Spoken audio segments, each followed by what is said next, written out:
What do you think liquidity would mean for the real estate syndication world? Guys, it's so necessary. It's such an untapped opportunity. It's what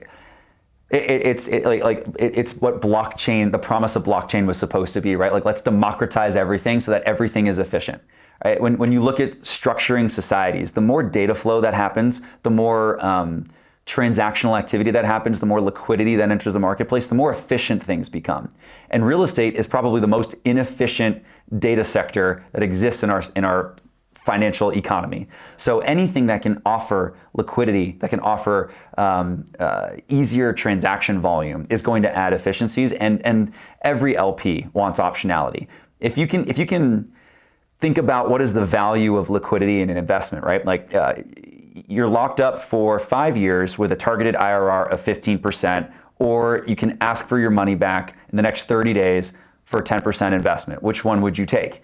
It's a different answer for different people, and maybe you change the spread up a little bit to kind of, based on different people's interests on liquidity. But for me, I'd rather have the 10% with liquidity option in 30 days than the 15% with liquidity option 5 years out.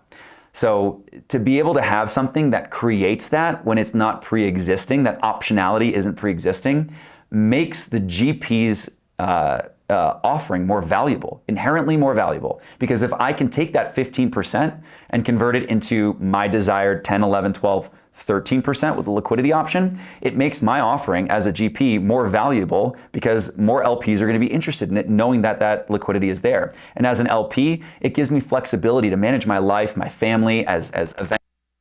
It kind of takes some of the fear of taking your money away from the old school financial advisor, RIA, wealth managers that have had to get a little bit creative to continue to show value to their clients in these last years, and allows those clients, those customers of wealth management to shift some of their money into this private placement space with less concern because they can see liquidity.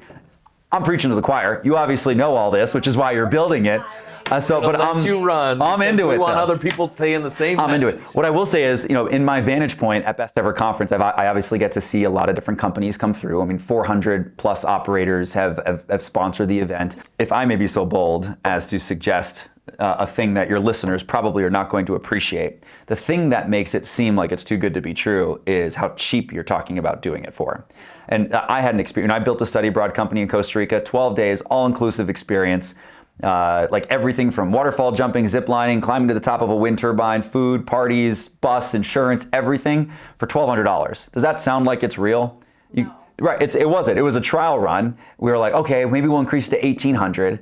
And nobody bought. And we finally figured out it's because it was priced like they were going to show up and have their kidney stolen. So we changed the price to $3,100, and all of a sudden it was a seamless conversion. So I've seen others try to produce this marketplace and really struggle because it's so inefficient to list and so inefficient to transact that people just don't want to even try because it's too expensive to even experiment. You guys are making it almost so cheap that it would be silly to not even just put my thing on there and just see what offer I get, right? And maybe that's the play. Maybe the play is to start cheap, get critical mass, prove it out, and then increase pricing.